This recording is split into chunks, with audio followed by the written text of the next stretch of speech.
I'm physically paralyzed. That is the elephant in the room, Shawn. That is the elephant that everyone sees, that I cannot hide. But I've learned that most of us, if not all of us, are paralyzed from the demons of doubt, fear, and complacency. And those three things kill us more than anything else. And a lot of us are so good at hiding them and pretending that we don't even have them.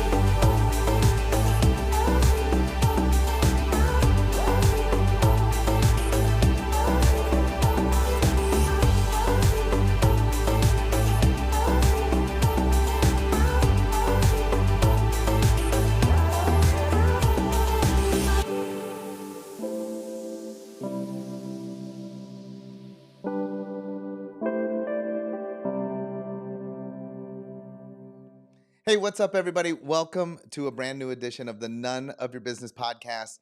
Shawn here with you today. Missing my better half, Lacey, is out today, so we're going to be running a solo interview. But don't worry. I know that all of you are going to be like, hey, man, where's Lacey? In fact, I think that today's guest hasn't yet met Lacey, so probably everybody's wondering, where's Lacey? She will be back next week for sure. But this week, we have a very special treat for you. We're not going to need Lacey. I promise you, by the end of today's episode, you guys are going to be like, wait, I didn't even miss Lacey, because today's guest is super, super special. He's going to inspire us. He's going to entertain us, going to make us laugh. But at the end of the day, he's going to propel us to greatness, help us to take those next steps, which is critical for all of us. I love this analogy. How many of you listening right now feel like you are paralyzed in your business? Well, today's guest will be able to help you to overcome that and so much more. Let's bring in our guest today, Jeff Griffin. Welcome. Thank you for having me, Shawn. I appreciate this opportunity. I always like to say that there is power in organized effort. So thank you for organizing this. I really do appreciate that. Well, I really can't take much credit. We have an incredible team, and James Lewis, who's our producer, he does all of the heavy lifting. He makes my job super, super easy. And so I appreciate that. But on behalf of my team, I'll accept that on behalf of the team. They do an incredible job of organizing. We begin every single podcast with the exact same question. Sometimes I know in advance how great the answer is going to be, and sometimes I don't. Today, I know in advance.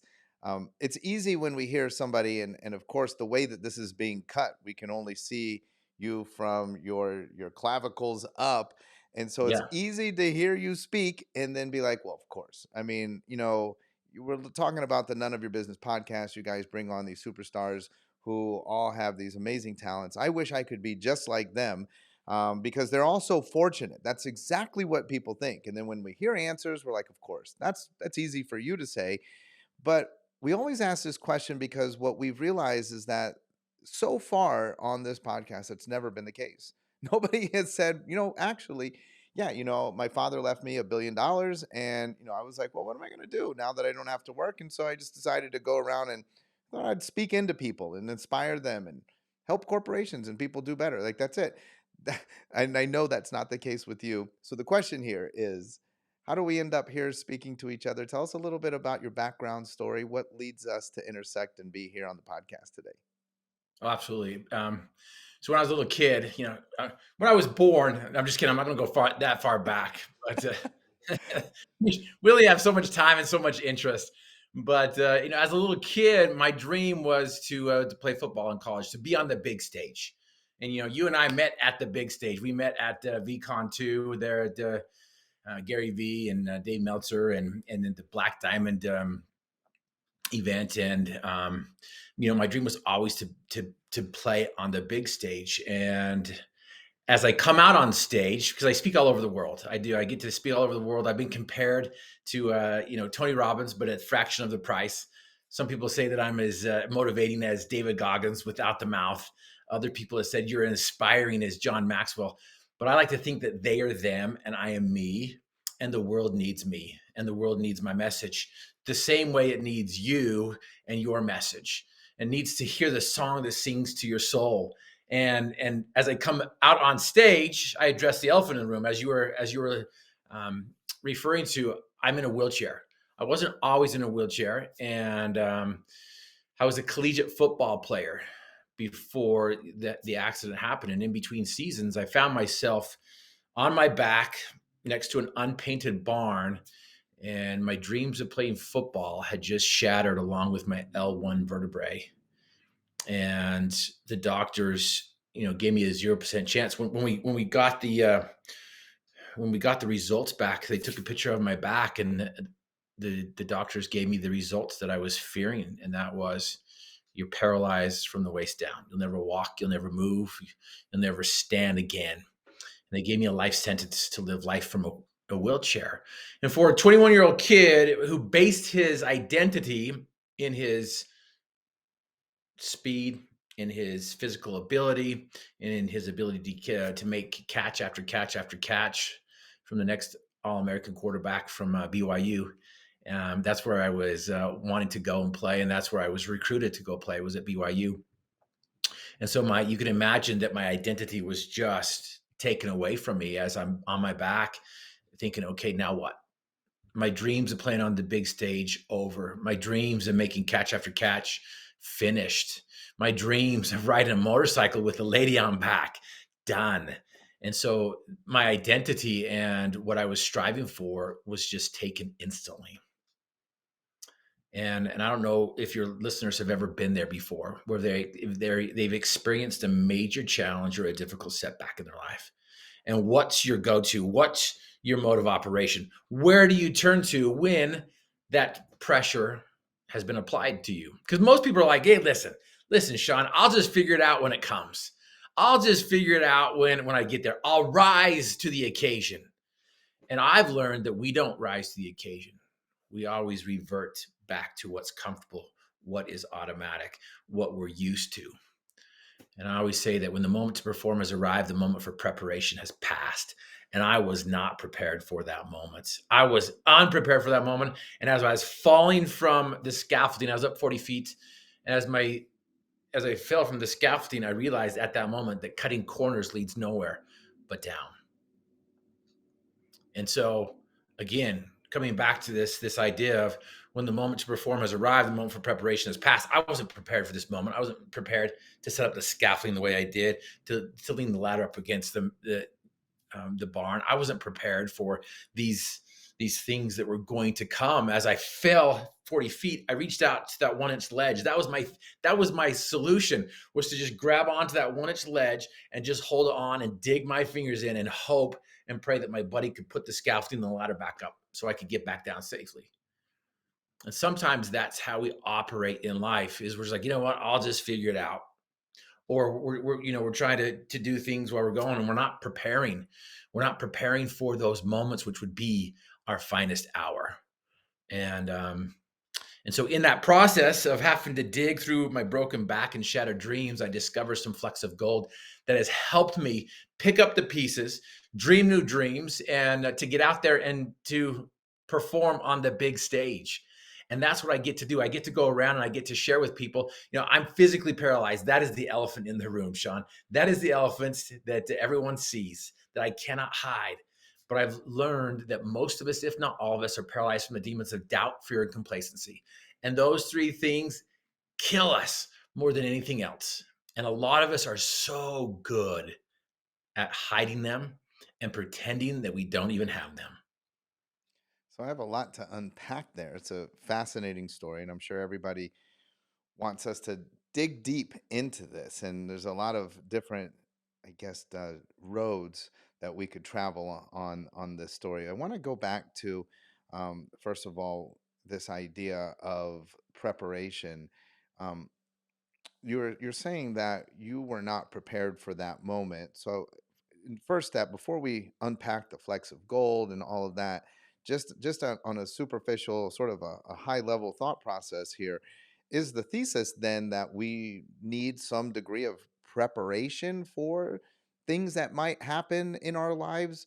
Um, because if so, I mean, now I wish Lacey was here, because she is more of the doomsday prepper, right? Like, well, if there's a tornado, well, if the dollar collapses, well, right. And so she's prepared for all of these things. And so I guess I would say I'm less prepared. than Yeah. her in these things.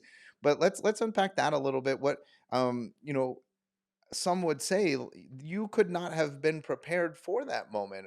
But I would admit the people that are saying that are people that are not in your situation. So what do you think on that? What level of preparation do we need? Well, when I going back to my football days, when I was heading to college to play my freshman year, people are like, "Hey, Griff, it's 80% mental, 20% physical." Others are like, "Ah, Griff, it's 20% physical, 80% mental." When I got there, I realized that they were both wrong. That it's 100% mental. The way we prepare, the way we practice, the way we perform is all mental. Everything that we have in this life, that's physical, came from a thought, which is formless. And so what I'm leaning towards here is when the moment to perform has arrived, the moment for preparation has passed. Do we know what we want? Number one, because I believe that there's three keys to success. Number one is you got to know what you want, and number two is you got to finish what you start, and number three, you got to celebrate the process. And my daughter saw that. She's like, "Oh, KFC." She loves food. I love food too. It's finger looking good. It's not the Kentucky Fried Chicken, but it is KFC. It is know what you want, finish what you started, and celebrate the process. And so, are you mentally av- available and able to handle the situation that's in front of you? Because we always say that hindsight's 2020 is 2020, but can we develop foresight that's 2020 foresight, and to where we can adjust to these things that are going to happen, these challenges, these setbacks. We can't prepare for everything. I don't believe we can, and because the future is unknown. But I do believe that we can prepare on how we're going to respond to the future, how we can respond to the unknown. I learned from Tony Robbins that either you can respond with doubt or faith, fear or courage, with the unknown. And so you're like, okay, well, what can I do? And I love what Sir Winston Churchill said back in 1941 when he was speaking to a bunch of little kids. I don't know how little they were, but it was a boys' school. So I'm just going to say little kids, 9, 8, 12-year-olds. I don't know, but this is what he said. This is what's important. He says, to every man, there comes that moment when he is figuratively tapped on the shoulder and offered a special thing unique to him and fitted to his talents. What a tragedy if that moment finds him unprepared or unqualified for the work which would be his finest hour. Now, Shawn, can you look back in your life and see some of those times when you've been tapped on the shoulder and you're like, oh my goodness, I was unprepared for that moment? Or you've been tapped, and you're like, oh man, you know, I was kind of prepared. I was able to, do some things. It could have been much better. It could have been much worse, whatever it might be, right?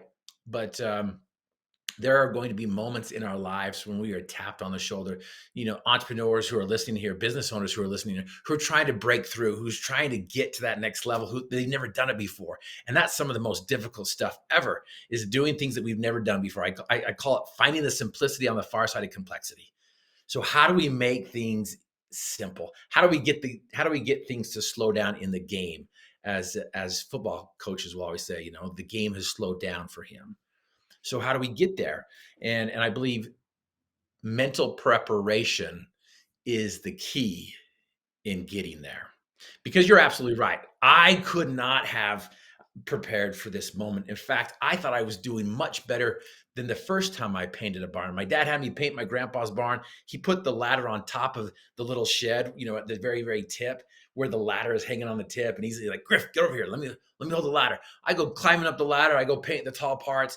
I come back down. I'm like, man, that was not very safe. And so I'm like, I'm going to do this better this time. So I got scaffolding instead. I have two levels of scaffolding. And then we put the ladder on top of the scaffolding, thinking that I was much safer, much more prepared than the first time I did it. But looking back, I realized that there was a lot of things that I could have done, which were much, much safer, much more productive, would have saved me time, would have saved me my legs. But I can't go back and change that. But what I can do is I can move forward and prepare for the next opportunities that are in front of me. So we're walking a little bit of a fine line that I want to, and it's just the nature of the podcast. I'm going to Yeah. walk you into it. Because the fine line is, if I'm listening to you carefully, that if you ask someone, hey, have you ever felt that maybe you were tapped on the shoulder and you looked back, and rather than step into greatness, you realize that you were not prepared. I'd love to tell the story of Rosa Parks.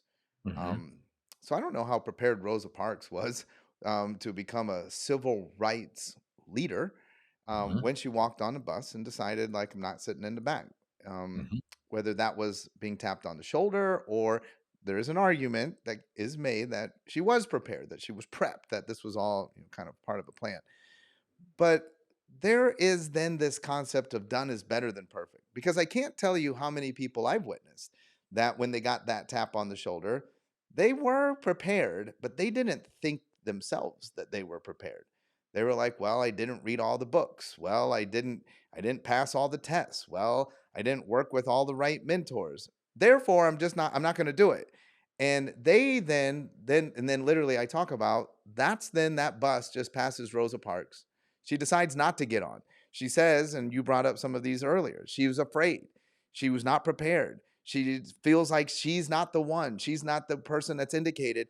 And if she doesn't get on the bus and she doesn't make a stand, then our lives, you and me, our lives are radically different today if she doesn't do that. And so, what do you say to those people who always seem to find a way to not do the thing because they claim to themselves that they're a perfectionist? Yeah. I love that. I love that question, and thanks for bringing that up because, excuses are, we all have excuses, like we all have, you know what? Right?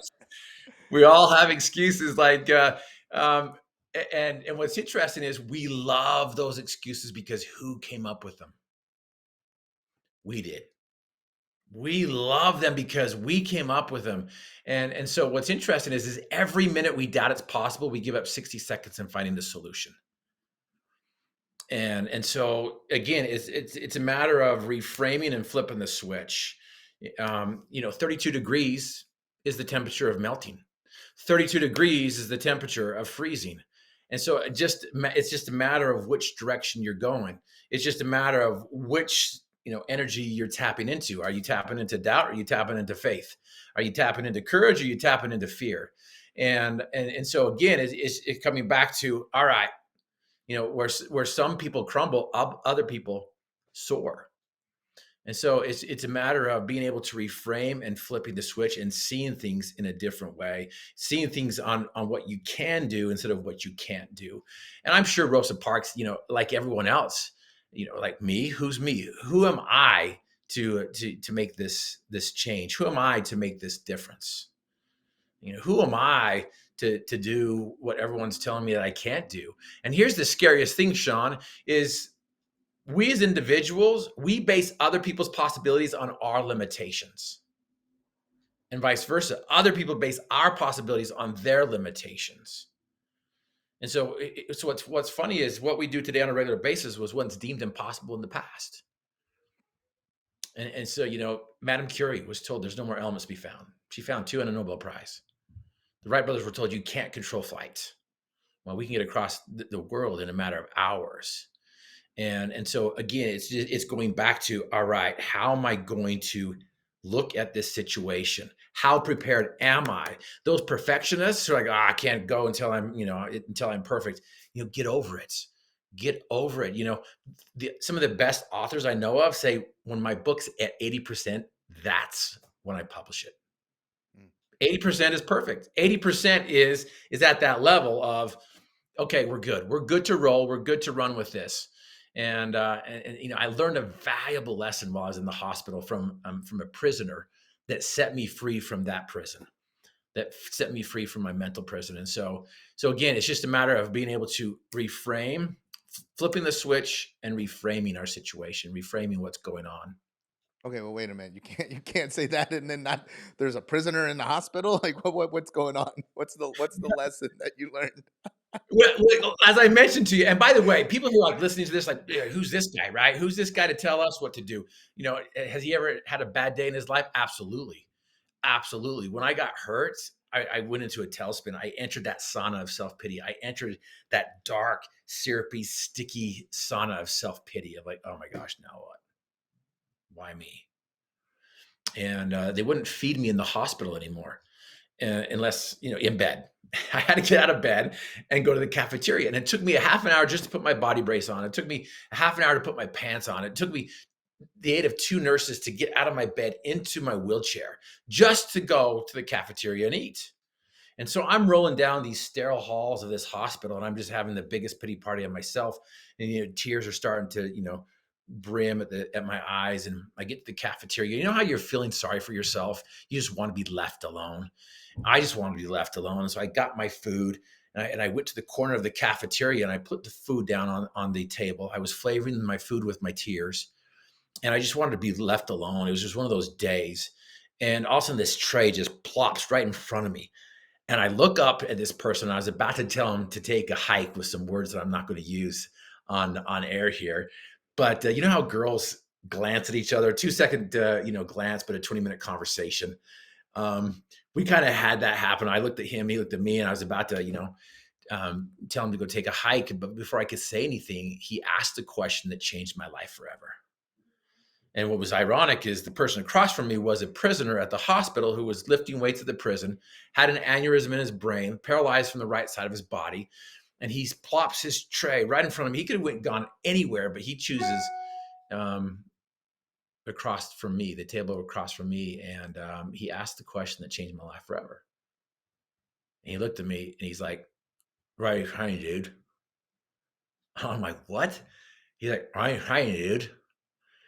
And I was able to identify what he was saying in his slurred speech. And the question that he was asking me was, "Why are you crying, dude?" And instantly, it flipped a switch in my mind. And I looked around and I'm like, "Oh my gosh, why am I crying?" And I looked down the table, down the cafeteria, and there's this guy who was paralyzed from the neck down. He had a halo screwed to his skull. He couldn't even feed himself. He couldn't even move. He had somebody feeding him. And here I'm able to feed myself. Next to him was another guy who was paralyzed from the neck down. He had small little movement in his arm. So they taped a fork to his fingers. And by the time he got the morsels up to his mouth, most of them had fallen off. And so he's struggling to feed himself. And all of a sudden I'm looking around, I'm like, holy crap, why am I crying? There is so many things that I still am able to do. I'm still capable of doing. And from that day forward, I started to focus on things that I could do instead of what I couldn't do. And what I could do, Shawn, is I could go out in the front of the hospital, soak up the sun, read my Calvin and Hobbes book because I needed a little bit of laughter in my life. And I was able to do some heavy lifting in between my ears and see myself doing leg extensions with my legs, doing leg squats, doing leg curls, even envision myself walking down the street. And I, I was doing it. I was so focused that I was physically sweating because I was trying so hard to lift my legs. And some of the heaviest lifting that we need to do is in between our ears. And that's what I get to do is I get to teach people how to flip that switch, how to reframe things, how to see the message within the mess, how to obtain the crop amongst the crap. And so that's what we get to do is to help people get up out of their chairs and take those steps and reframe things and see things in a different way. I think it was Wayne Dyer that says, when you begin to change the way you look at things, the things you look at begin to change. And things just start to fall into place. And so if you're a person who's a doer, things just happen. Things just fall into place. And there's something about that law of doing. We've just got to get out and do, no matter how much we know or how perfect we aren't. I love this message. I have no idea when this will air out to the public, so maybe by then I will have accomplished this. But as you know, having been out here in Indianapolis, Michael Chandler has become a close friend of mine, and I've been encouraging him to produce a challenge. I would love to see a challenge come out. I've told him it should be how to become unstoppable, how to get up off the stool and go back into the fight. But one of the things that I remember that endeared me so much to Michael is he spoke at one of our events, and I hadn't really met him up to that point. And I walked up to him and I was like, "So what are you going to talk about?" And he said, "Well, I want to talk about how I lost, how I went over 365 straight days without winning a fight." And he was Mm, like, when you get knocked out at Madison Square Garden and you open your eyes and you're looking up at the lights of Madison Square Garden, that really makes you question that. So that I hear a lot of similarities, right? Like you mentioned losing your identity, and I want to unpack that because I don't want to leave that to the side, because I think that there's a lot of people who suffered defeat in life, mhm, divorce, business loss, bankruptcy, mhm, losing a key employee, just your average hate on the internet, people saying nasty things about you, and then it's easy for us to lose our identity in that moment. Like, bang, it's all of a sudden you're an MMA fighter, you've been knocked out. Like, oh, am I no longer this invincible person? Am I no longer a great husband or wife? Am I no longer a great entrepreneur or business person?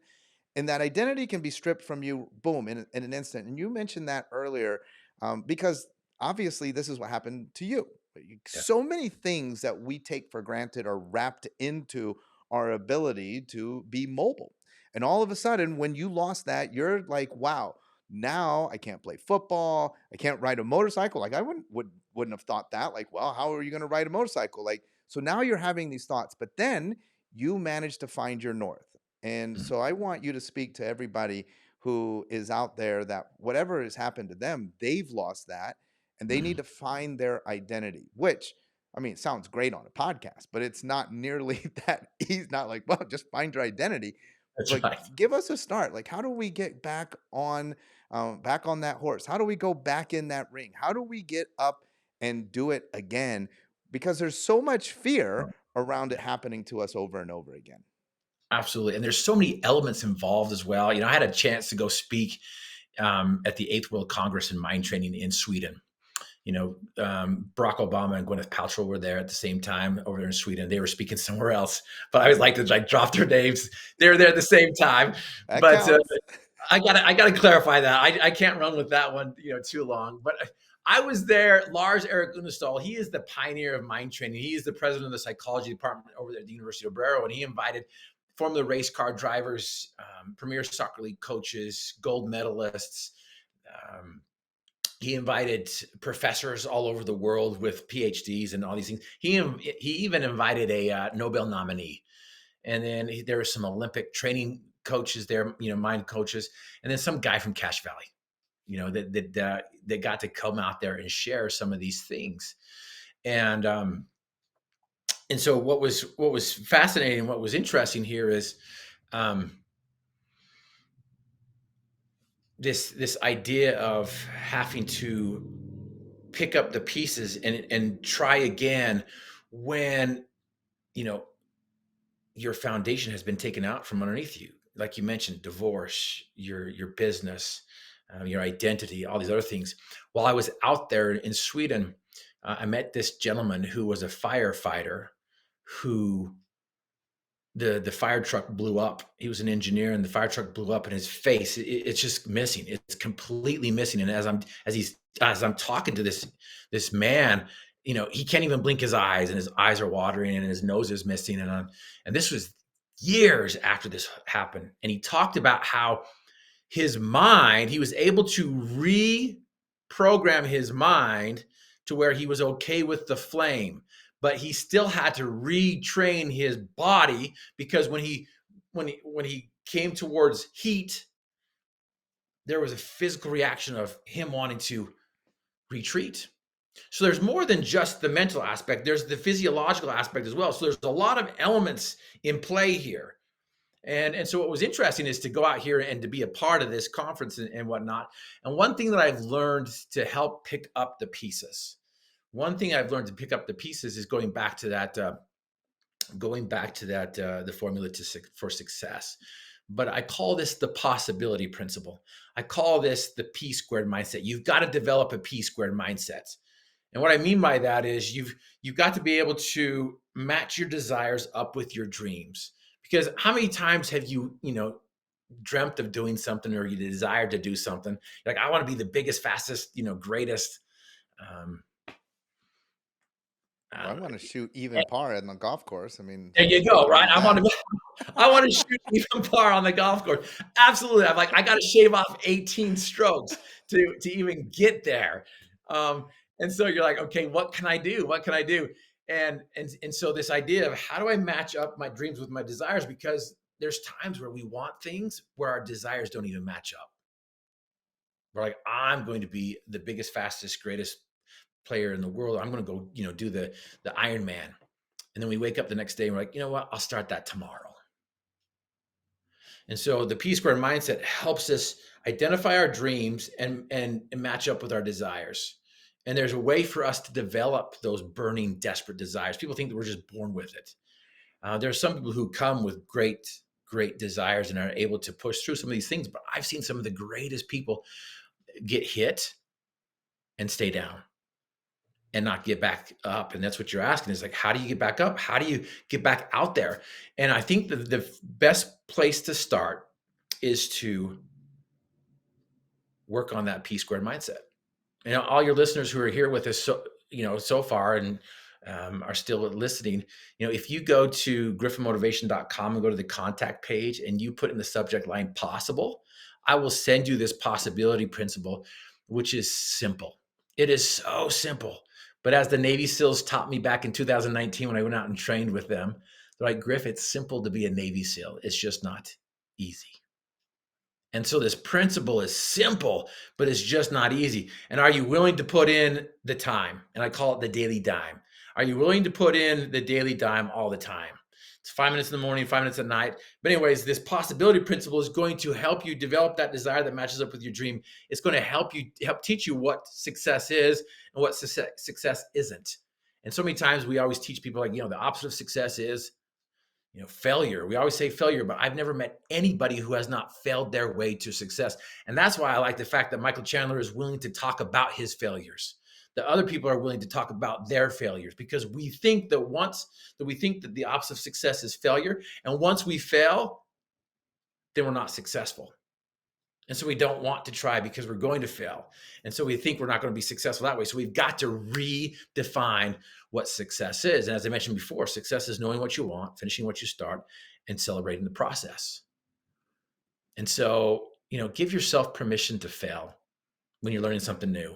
Give yourself permission to fail when you've lost that identity. Give yourself permission to fail because failures at first are triumphs at last as long as you just don't quit. And that's what I believe is the opposite of success is to quit, is to not even try. And so many people are paralyzed because of some of their setbacks, because of how they've defined things, and they just don't know the psychological or the physiological things that happen with these setbacks and with these challenges. And fortunately for us and for my team, we know these steps. We know how to overcome these things. We know how to overcome these setbacks and these challenges. And that possibility principle is the footings to the foundation. That possibility principle is the footings that helps us trust in the process, because you and I both know that it's the process and not the promise that helps us progress, that helps us fly high. And so that's where I would start. The possibility principle, and I love this too. It helps us develop hope. And Angela Duckworth writes a great book on about grit. In her book Grit, she talks about the West Point cadets and how they got into it and how many people dropped out and what was the difference. And she talked about grit. And I loved her book. I think she got one thing upside down, and that is she said that gritty people are hopeful people. And I believe that she said gritty people are hopeful people. And I believe that hopeful people are gritty people. And hope to me is the ability to reach out to the future and grab onto those dreams, those new dreams, that song that sings to your soul, that has always sang to your soul. But for whatever reason, you're paralyzed with too much information. You're paralyzed, with challenges, past challenges and failures. And so hope is the ability to reach out to the future and grab onto your dreams and bring it back to the present in spite of your past, in spite of those setbacks, in spite of those failures. And then you'll get to learn that it's to be comfortable being uncomfortable. to be comfortable being uncomfortable, because it is in that struggle where we find the strength. It's in the challenge that we find the resilience. And that's really what it's all about, is how can I climb my Everest? How can I orchestrate and conduct the song that sings to my soul? How can I get back up after I've been knocked down? Well, for anybody that's listening, I'm going to well, no, I'm going to say it now. What so I have two thoughts that I want to close with, but I want to make sure that everybody knows how to get in touch with you. But before I have you tell us how we get in touch with you, one thing that kind of came to me as you were talking, typically when we think about, so we use the examples, both of us, of divorce, bankruptcy, something that's sort of life shattering, that causes us to lose our identity. But then as you were speaking, I was thinking, like, man, I bet there's a lot of people who have lost themselves in a plateau. Mm. They're just right, they've just gotten on that treadmill, and things have just, I mean, they have a nice life, so they're like, yeah, I mean, I'm not divorced, I have a okay relationship, an okay marriage, I have an okay business with an okay job. But even then, I think you can lose your identity in that space, which then brings us full circle back to like what you were saying, in the preparation. This is potentially then a sign that you just have failed to prepare, and you've actually failed to prepare for that next ride up. Maybe you are being tapped on the shoulder and you're not ready to go on that next journey, and you've just kind of hit that plateau. If that is you, or if that is you because you've had a serious setback in your life, I want to encourage you to reach out to Jeff. He helps tons of people just like you. He has figured out, obviously, formulas that work, and his results speak for themselves. He's done this work all over the world. So, Jeff, how can people get in touch with you if they would like to learn more, if they would like to take a course, work with you, or maybe even read some of your works? Absolutely. And by the way, Shawn, we'll tell them where they can go first of all, and that is griffinmotivation.com. Griffin. It's like the mythical beast, Griffin, half lion, half eagle. I try to convince my wife that I'm a mythical beast, and she's like, "You're neither a beast nor mythical." And I'm like, "Okay, I get that. I get that." But and so if you go there, all my social media handles are at the top. You can go to the shop, and you can grab some books. You can take a look at the online course that we have. We do workshops, executive trainings, and I've got two books. I'm Possible, Desire, Dream, Do, which is the genesis of the story, which is kind of the introduction to the foundation that sits on top of the footings, which are the three Ds. Those are the three gold nuggets that I introduce in that book. The Endless Possibilities, the 90-day recipe for world record results. That one's more of the tools and skills that kind of help you reprogram, because there's going to be opposition to your optimism. There's going to be opposition to your start. There's going to be that resistance. There always is. And so, there's a Bible verse that says that, a dog will go back to its vomit. We as human beings, we want to go back to what is comfortable, what is, what we're familiar with. And so that is kind of the tool that helps you do the daily dime that I mentioned. 5 minutes in the morning, 5 minutes at night, 10 minutes a day will change your life. It's that compounding effect that takes place when you do it consistently and persistently. And so, yeah, if you go to griffinmotivation.com, if you grab two books, if you grab both those books, the shipping is free. And we'll even throw a little bit of love to your listeners. And if you put the coupon code LOVE, it will knock off an additional 50%. It's a great deal there if you like to read. If you don't like to read, you can get the Audible book. I'm Possible on Audible, but yeah, we've got some things that we've discovered. We've picked up the flecks of gold, and we've defined them, refined them, and we've tried them.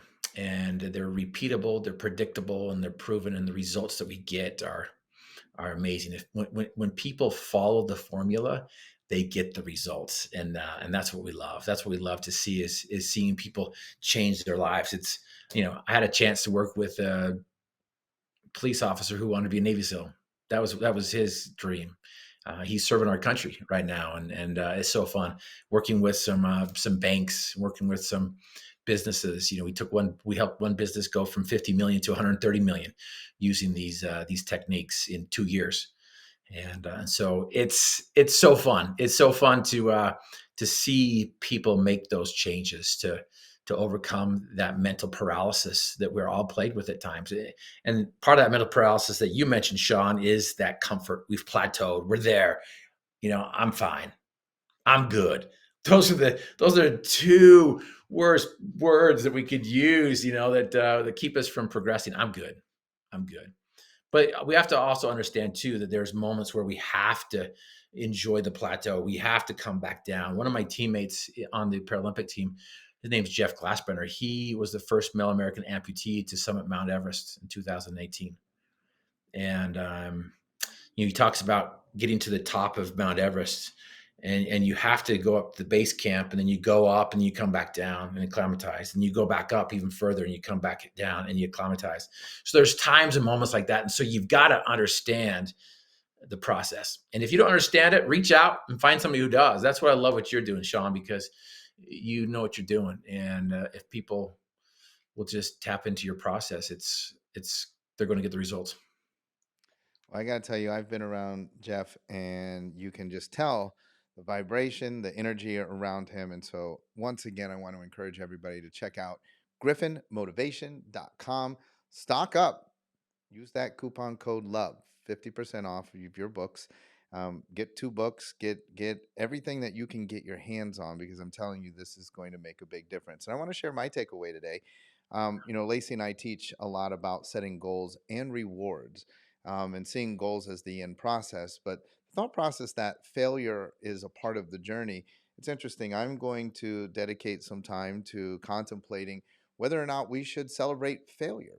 Because if we're constantly running from failure, then we would never achieve success, right? And so I think that the faster we can get to failure and learn the lessons that come from those, the faster that we will actually achieve the ultimate goal, because failure is part of the process. That was a great thing that I was able to learn. I hope that you learned amazing things on the podcast today as well. Thanks to Jeff.